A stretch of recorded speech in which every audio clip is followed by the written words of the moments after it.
Welcome back. Let's talk about the killing of a young man by the Nigerian police yesterday or 2 days ago, extrajudicially, that has now raised concern amongst Nigerians. Well, we use the word alleged because it has to be determined by a court. But the police has taken action by taking the people who were responsible, the forcemen or the policemen who were responsible, to the headquarters of the Nigerian police in Abuja to face disciplinary action. Let's not forget that part of the trigger to end SARS started in Delta State. But the right man to respond to what we need clarity for is the public relations officer of the Nigerian police in Delta State.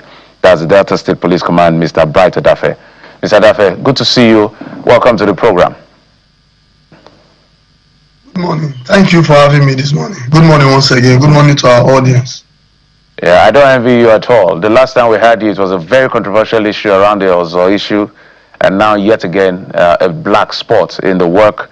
I'm sure the great work the Nigerian police is doing in Delta and now destroyed or tempered with this.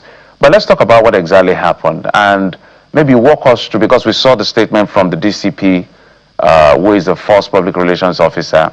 But let's hear from your end what you know and what we need to know. And in addition to that, please also speak to the appearance of those policemen, whether that is the modus operandi and what unit is allowed to dress like that.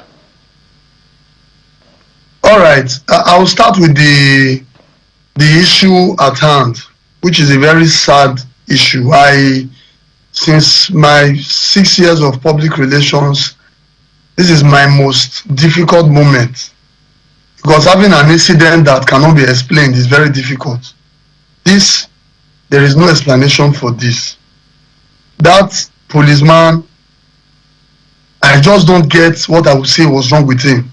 You know, police cannot attribute problem to spirituality, but that may not be far from it, because that's the only explanation that one can give to what he did. When the 24th Commissioner of Police assumed duty as the CP Delta State, he had a stakeholders meeting where he advised park owners and courier, that's logistics company, on the need to search way bill before they allow it to fly, because drug peddlers and gun barons, that is armed peddlers too, they started transporting this thing through the means of way bill. So on Sunday, this young man came with a way bill. Having had that meeting with the CP, the park decided to check every way bill before they were allowed to go. On checking that particular way bill, they saw a Beretta pistol with 4 rounds of live ammunition. They quickly arrested the guy and tied him to his back and called the area commander, Efun Area Command, who now mandated a team, a surveillance team, led by this ASP, to go and bring the suspect. The instruction was very clear: go and bring the suspect. That was the instruction. So one would wonder why a suspect who is not a threat to you, a suspect who is already tied to his back, a suspect who was begging for his life, you try to shoot him the first time, it did not work, you remove your magazine, arrange it again and shoot him for the second time. It is not explainable, it is not pardonable. And I want members of the public to know that the police does not cover officers like that. I'm very sure that guy will have his day in court and will face murder charges. I'm very sure. I will not speak for the top hierarchy of the force, but I'm certain that is the direction it is going, because as we speak, he left Asaba last night by night movement. They left Asaba to Benin to conclude his query, and they left Benin as at 8 p.m. yesterday going to Abuja. I believe as at this morning they're already in the force headquarters, because he will be dealt with. There is already an ongoing section of the force disciplinary committee that will handle his case, and I believe by the end of today we will hear the outcome of that section. So it is not something we can explain. He only knows, he's the only one that can explain why he did what he did, and he will use his head to carry what he has, the cross, the music he has started playing. Like I've always been saying, he will dance to it because that guy has a right to life. Every suspect has a right to life. Nobody has the monopoly of violence. You don't just go about killing people because you are bearing firearm given to you by the government of Nigeria to protect life and property. It's not making any sense to me. Then on the issue of the address code, that's because the surveillance team attached to the area command, Efurun. That's why they appear like that. But if you observe closely, you discover that their vehicle was clearly branded. So it's not something that will say, oh, they don't want them to know they are policemen. No, their vehicle was clearly branded. Area command, Efurun. Right, so let's run through the major issues. So the officer Usman Nuhu, you say, is on his way to Abuja, but I counted at least 3-4 police officers in that video, and they're culpable as well. So what is their own fate in all of this? And how many are involved, at least, for you? It's a team of 5, and the 5 of them are on their way. They should be in force headquarters. It's not only ASP Nuhu that was taken to the force headquarters. The entire team was taken to the force headquarters because it behoves on them to stop their colleague from doing the wrong thing. The video did not at any time show that they tried to stop him. So they cannot completely exonerate themselves from it because the video did not at any time show them trying to restrain the police officer. You can restrain you can even disarm your colleague when he's going out of line. They ought to have done that. They did not do that. So I believe they are culpable as well. They will go and defend themselves at the force headquarters. But it's not only ASP Nuhu Usman that was taken to force headquarters. The entire team, led by the area commander himself, they are presently in force headquarters as we speak. So you say this cannot be explained in natural understanding. So based on that, what do we know about this officer Usman Nuhu? Well, for now, we've not had any record of close to this kind of incidents from him. It has never happened. He has been in the command. I've known him for over 6 years. We've never had a reason to believe that he could do this. And by virtue of his rank, a 2-star officer, by virtue of his rank, it is expected that he knows what is right and what is wrong. It is expected that he knows what it takes, how it is for a police officer to be seen as professional. He should be able to understand what it means to respect human rights. And that was why it was mandated to go and bring a suspect. So that was why at the beginning I said, even though we don't believe in spiritual problem, you never can tell, because that's the only explanation that one can try to give. Because initially, from what we had, the suspect was handed over to him. He picked the suspect, put him in the vehicle. Before he said, okay, let's leave the park, he brought him out again and started doing what he did. So one cannot explain why he did what. He's the only one that can explain it. And it's not with me right now for me to bring him before the media to explain. Okay, maybe when he's eventually dismissed, he will explain in court why he did what he did. But this young man, his name has been, he's been called Ogenemine, the person who was killed.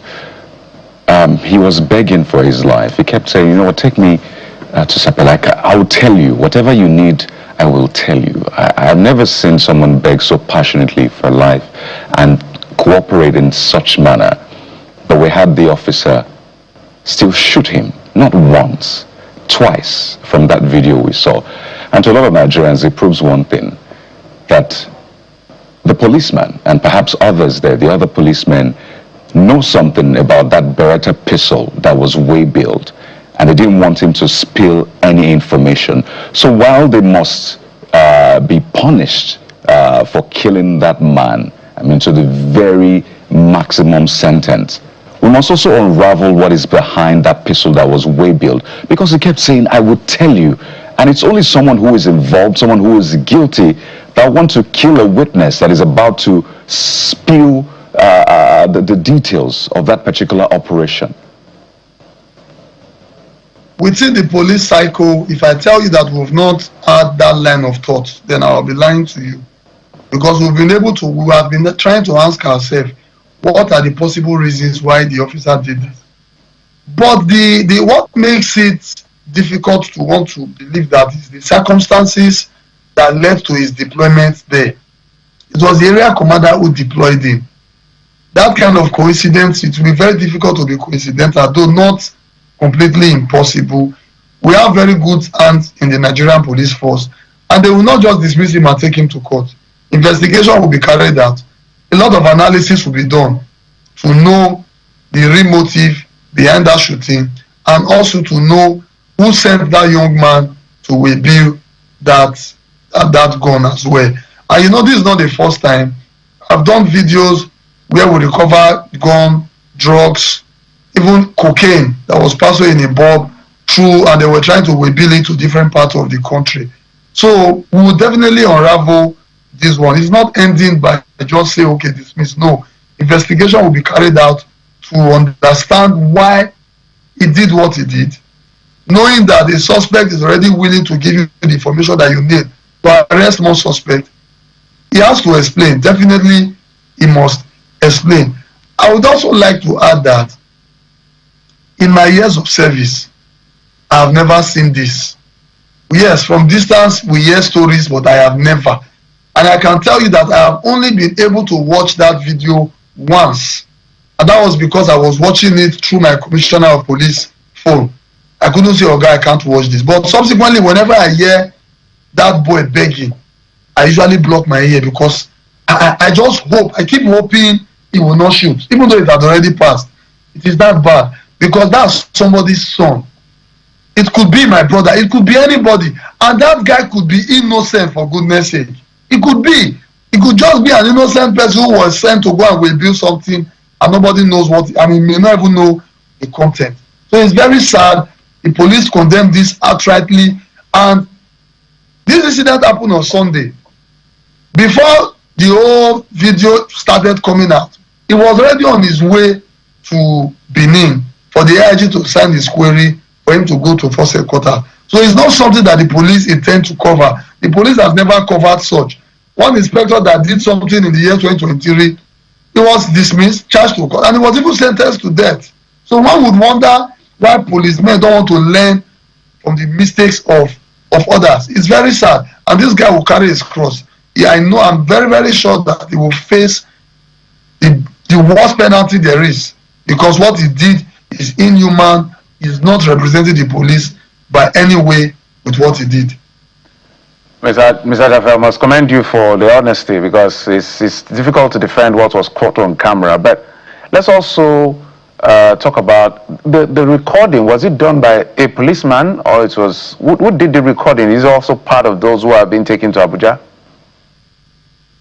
You can't really tell, because it happened at the park. Oh. That shooting you are seeing happened at the park, where there were so many passers-by. So anybody could have taken that video. And I believe the policeman know that it was on record. So that's what I'm saying. It's not adding up. It's not really adding up. If, let us assume, he even knows something about it, let us assume, do you think he would do what he did in the open? He would not. So it's not adding up. When you look at the circumstances, he's the only one that can tell us the reason why he did what he did. Somebody even asked me if he's on drugs. I said, I don't know him to be on drugs. It's very sad, and that's why I say it's unexplainable. You can't even explain it. So in winding down, doesn't this call for, police to start, maybe certain teams of the police to start wearing, body cam in that sense? Because if not for this thing being caught on camera, maybe this conversation would have gone another way. What do you think, Mr. Dafe? Well, I would like to correct that impression that if it wasn't caught on camera, because on Monday we got the report. Like I said, that officer was issued query on Monday, and yesterday being Tuesday, in the morning they already left to the zone, like I earlier stated. So it's not because the video is out. Action had already been taken even before the video came out. You understand? So, like I said, the police does not cover. We've had antecedents. I don't want to start mentioning names. I don't want to discredit any other security agency, but I can tell you the Nigerian police force is the most transparent security agencies when it comes to disciplining their men. We don't just do it in secret, we do it and make it public. It's there for us, for everyone to see. That is it. Then the issue of body cams, I believe we will get there. Like I always say, Rome was not built in a day. We'll get there. It's a gradual process. We'll get there, and I hope we'll get there very soon, because it will, apart from recording evidence, it will put the policemen on their toes. Some of these incidents can be avoided just by the policeman knowing that I am recording myself and somebody is watching. Speaking of putting the policemen on their toes, does this then call for a review of the kind of training given to police officers, and of course a review of officers in the Delta State Command and their approach to work as they set out daily? The review is ongoing. The review is ongoing. The CP has had over 7 different meetings with different categories of police officers, including women police. But it's unfortunate that in every society there is always this recalcitrant person who does not want to hear. No matter how much you talk, they just don't want to hear. It's everywhere. I don't think it's just in the Nigerian police. But like I said, the review is ongoing. We've had series of training even in the state. Right now as we speak, we're even having one presently. So we are on it. But like I said, it's a gradual process. I will really pray and hope that this ugly incident never ever repeat itself again. Nobody deserves to die in that manner. So the question is, are there more officers who have these kind of traits that are still on the streets, on parole, or patrol rather, or undergoing some sort of operation right now? That's the big question.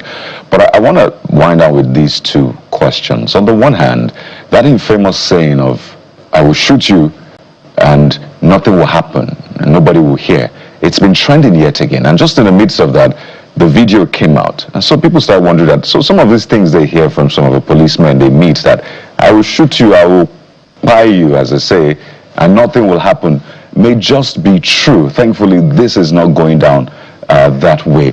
So what exactly happened right after they put the body of that young man in the van or in the space bus? What did they do to the body? How? Because I'm wondering, how did they go about it? Did they think they will dump the body? What exactly happened there? Because they were meant to go straight to the station, but they paused, brought him out, and the way he was even tied like a goat. That's a human being, for crying out loud. Whatever happened to just handcuffing, right? So what happened to the body? How did they dispose of the body of that young man? And secondly, people have been raising the point, SARS, hasn't SARS rather been disbanded? Why are they being called SARS yet again? And don't forget, this is what started NSARS in 2020, at least part of what started it. So I'd like you to speak to what happened to the body of that young man, and why are they being referred to as SARS when it's been disbanded? All right. Like I said surveillance team. It's not a SARS personnel. However, people believed. People are towing the line of, or maybe it was operating in SARS before SARS was disbanded. I think that's why that issue is coming up. It's not a SARS personnel. We don't have SARS in the command. We don't have SARS in any part of the country. In all at the 6th command, there is no SARS in the Nigerian police force. As for the body, upon shooting that young man, he took him to the area commander's office. And when the area commander saw him in his pool of blood, they quickly rushed him to the hospital. He died before he could get treatment. So it's not as if they disposed of the body. No. On the way to the hospital, that was when the young man died. Now, to address the saying that I will shoot you and nothing will happen, there's no right-thinking policeman that would think that nothing will happen, because we have history of policemen that are on death row. There was one that happened in Lagos. He was sentenced to either death or life imprisonment. The one that happened in Ugboluye in Delta State, he was sentenced to death. So who says nothing will happen is arrogance speaking. I don't even think it's ignorance, because they know. It's arrogance that is speaking. This young man that has done this, is he trying to say nothing will happen? Obviously something will happen. Something that will keep him away for life. But But Mr. It's the Adato, truth. why That's did the we? truth. So Why did saying you? nothing will happen. I understand that point, but there's still a lot of issues. Why was his face covered in the release that was put out? We've already seen the officer's face in the video, but in the picture you put out, you covered his face. So people are wondering, are you sure this is the person you took to Abuja? There's a lot of trust to be built. So why cover his face when his face is already out there? All right. Yes, our officer is first a Nigerian. It's part of the criteria to be a police officer. You must be a Nigerian. And the Nigerian constitution has stated it clearly that media parade is not the way forward. If you observe, even when we are parading kidnappers, armed robbers, defaming suspects, rape suspects, we blur their faces, we cover their faces, or we take them from behind. So by this man being a police officer who is now a suspect, that does not take away that right of a Nigerian from him.